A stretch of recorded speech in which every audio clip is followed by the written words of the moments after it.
Hey everybody, this is Craig Cottle, Director of Nature Line School. Cedar and I are out on another beautiful day here in the Commonwealth of Kentucky.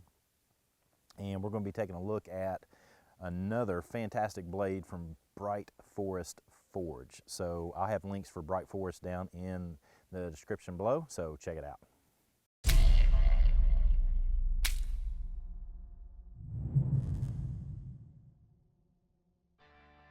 This knife I'm going to show today is a long hunter's knife. You can go, Poe, go on. Is from a long tradition of long knives from this part of the world from where I'm from. And that's one of the reasons I have such a fascination with this blade in particular.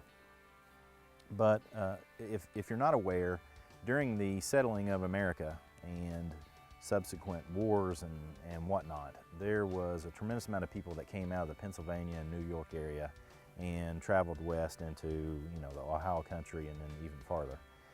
But there was a distinct group of people that came out of Virginia, and where the name long hunter or long knife originated from is most often attributed to an Algonquin word that basically translates as a cutlass, which is the long knife. Some of the Virginians that came into the settling of the country carried long swords from the military, and one of the things that was adapted from it was a long knife.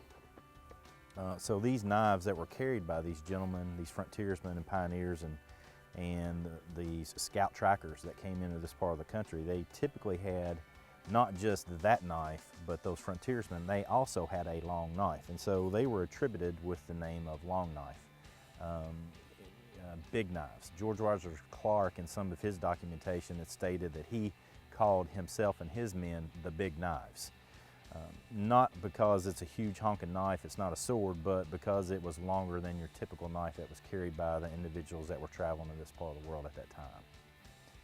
You can look on the website for Bright Forest Forge to get the very specific specs on each individual blade, because this one is a prototype that Mr. Moore gave me because number one, he knew I had a big fascination with these blades, but also to test it out and give him some feedback. This particular blade is measured at, and again, look at the website for what he's going to make for sale. This particular blade is right at 12 inches long. I'm sorry, the whole tool itself is right at 12 inches long. The blade by itself is slightly over 7, and obviously the handle is just slightly under 5. So it fits much better in my hand than even the last knife he gave me, which I loved. So I'm a big fan of this blade. This is going to be some high carbon steel with some hardwood handles. He's got it pinned with some brass pins. Fantastic blade. I absolutely love it.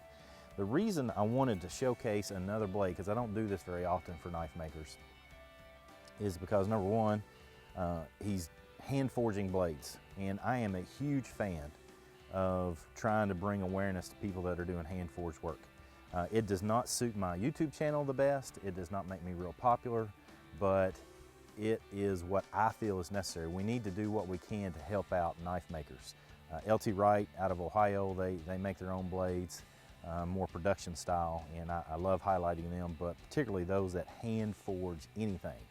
I want to make sure that we bring attention to them. So what I wanted to do was take this knife, show you some things that I think is very beneficial on having an actual long knife and why it's a good choice for bushcrafting. First thing I want to discuss is the idea of utilizing this knife as a self-defense tool. The long knives were famous for it. George Rogers Clark had that fantastic march that he took up to what is now Vincennes, Indiana, and just created a huge reputation for the long knives.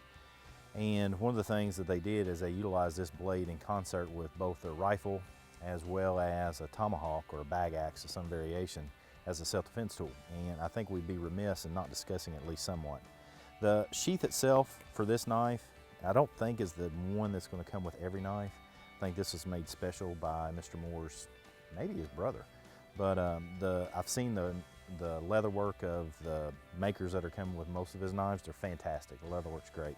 But you can consider from a self-defense perspective, this knife was tucked into the belt.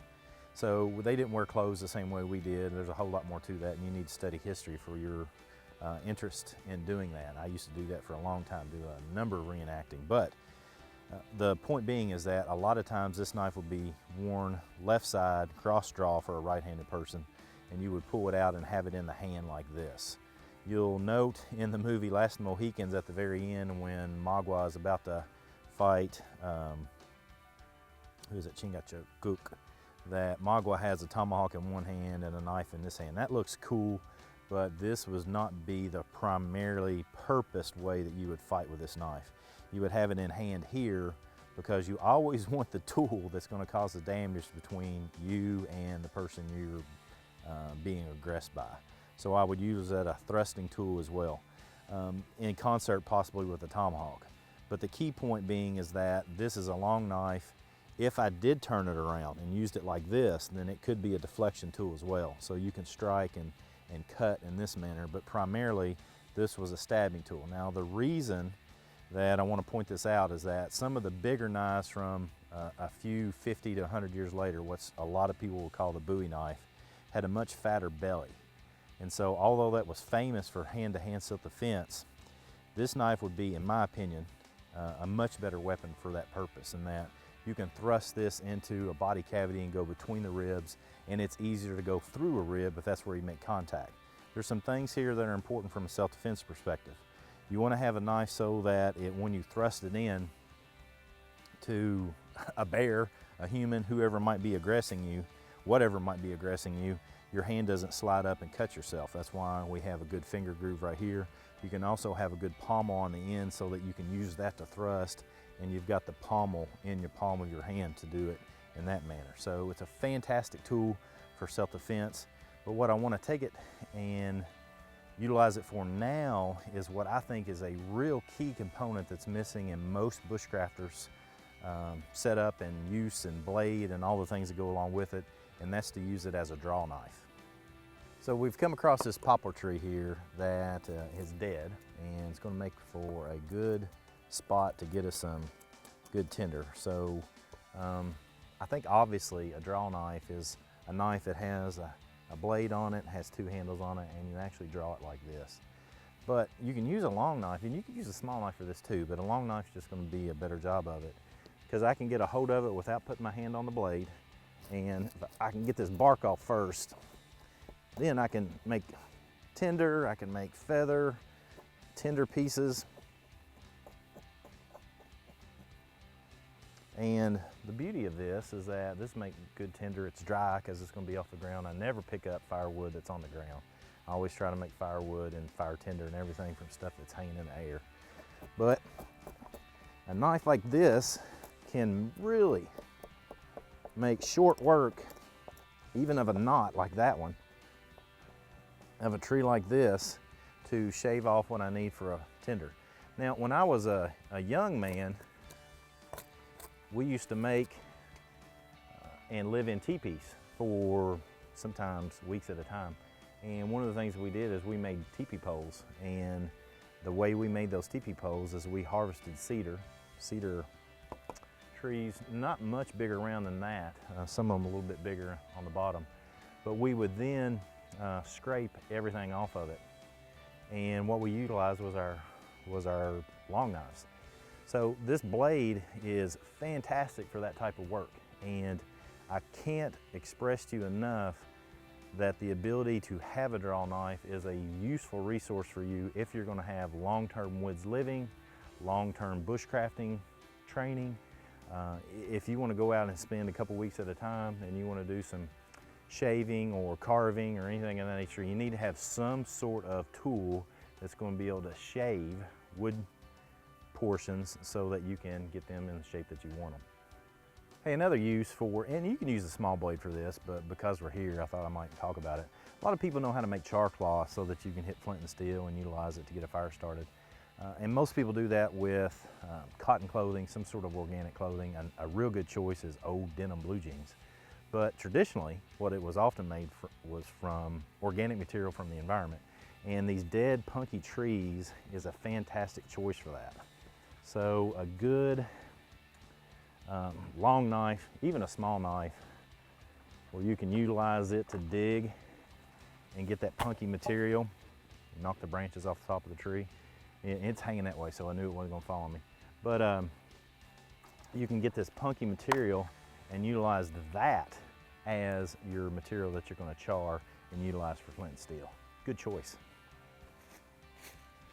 So let's take that same tree, and what I wanna show you is a real simple setup using the environment as basically like a vise, and show you how to utilize this long knife as a scraping tool, as a draw knife, if you will, to do any number of things.